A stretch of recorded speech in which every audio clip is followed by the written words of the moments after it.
Oromo Dispatch Number 9. What the Oromo struggle can learn from the TPLF's rise to power. By Bandi Kitesa. Learning from the successes and failures of friends, foes, and neutral actors alike equips a movement with a broader strategic lens.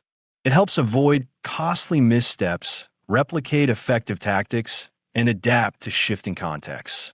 By understanding what works and what doesn't, movements can improve decision-making, navigate internal challenges, and respond more effectively to external dynamics. The Oromo struggle for self-determination is one of the oldest and most complex liberation efforts in the Horn of Africa. Despite being the region's largest ethnic group, the Oromo political movement has not yet consolidated power or sustained national influence at the level achieved by the Tigray People's Liberation Front, TPLF, in the late 20th century. The contrast between the two movements offers valuable lessons, both strategic and cautionary, for today's Oromo leaders. Strategic evolution, clarity versus ambiguity. The TPLF began as a Marxist-Leninist secessionist movement seeking Tigrayan independence from Ethiopia, a state it had been historically part of. However, during the 1980s, it strategically pivoted, rebranding itself as a pan-Ethiopian revolutionary force. The TPLF presented itself as a reformist vanguard rather than a secessionist front.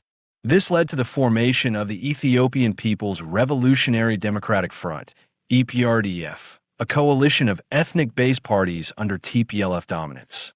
This repositioning enabled the TPLF, with support from the Eritrean People's Liberation Front, EPLF, and the Oromo Liberation Front, OLF, to overthrow the Derg regime in 1991 and take control of the Ethiopian state.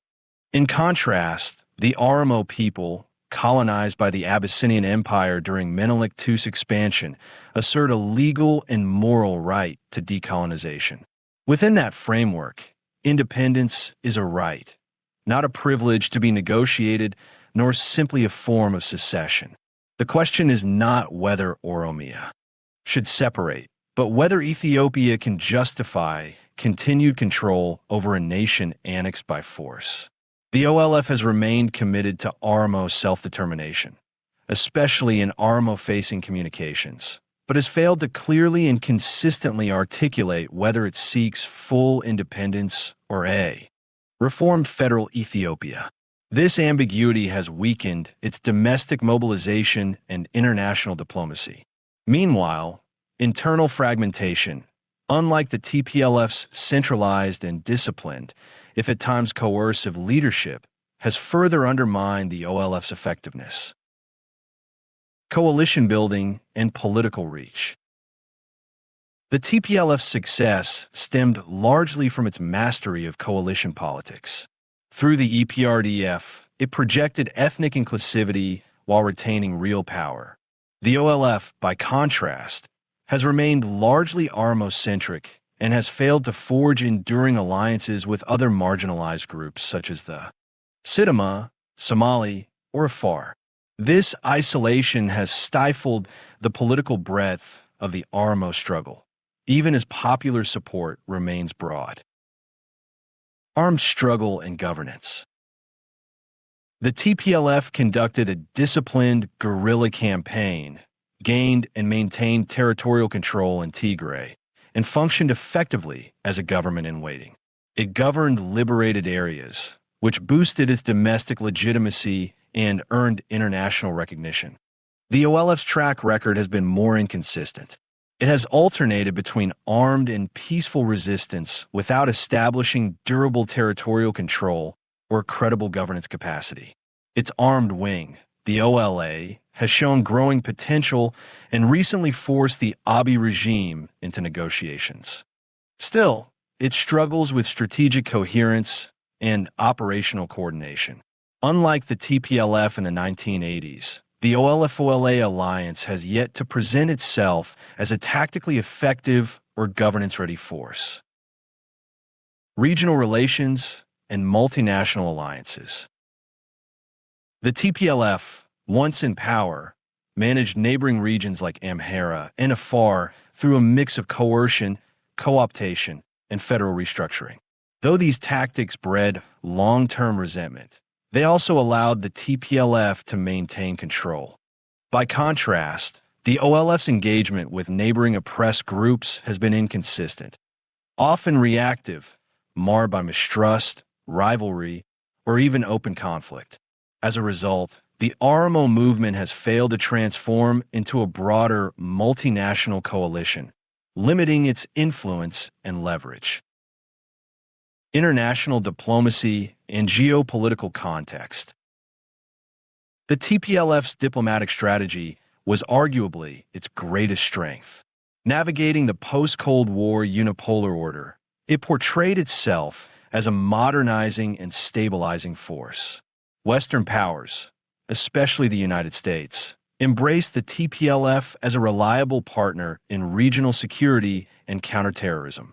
This alignment delivered recognition, legitimacy, and substantial aid. In contrast, the OLF has not cultivated comparable global influence. Despite strong support from the Oromo diaspora, its fragmented leadership and inconsistent messaging have hampered international engagement. That said, growing global awareness of Abiy's human rights abuses and the OLA's emerging credibility have opened new diplomatic possibilities. However, today's geopolitical terrain is far less favorable. When the TPLF rose to power in the early 1990s, the global order was unipolar, Eritrea was an ally, Somalia was collapsing, and Sudan was internally preoccupied. The TPLF benefited from appearing as a stabilizing force. Today, the Oromo struggle unfolds in a multipolar world where the US, China, Gulf states, and Turkey all vie for influence.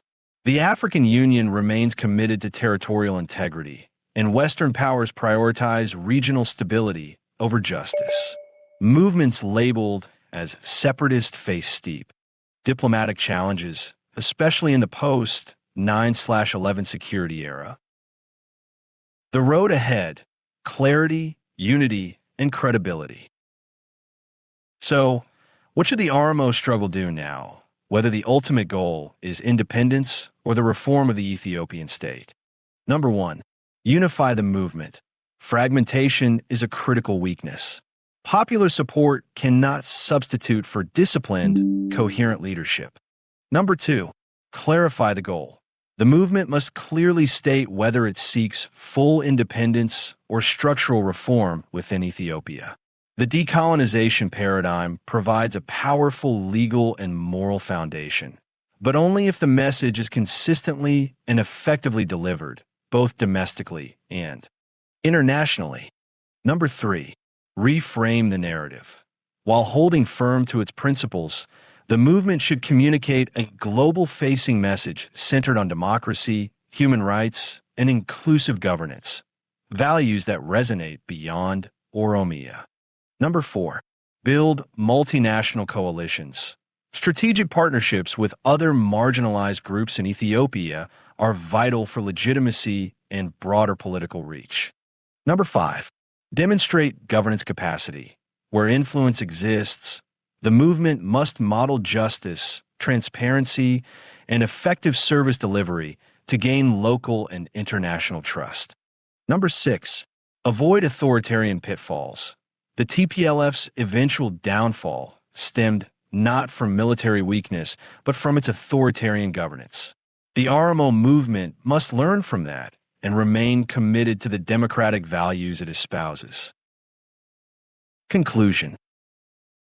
The TPLF rose to power through tactical flexibility, political organization, and diplomatic engagement. The Oromo movement faces a more difficult international landscape, but it also has a profound moral opportunity, not just to seize power, but to earn the trust of other oppressed nations. Not just to liberate one people, but multiple oppressed nations in that empire by forming alliances. Not just to survive, but to lead, grounded in clarity, justice, and enduring principles. Thank you for listening.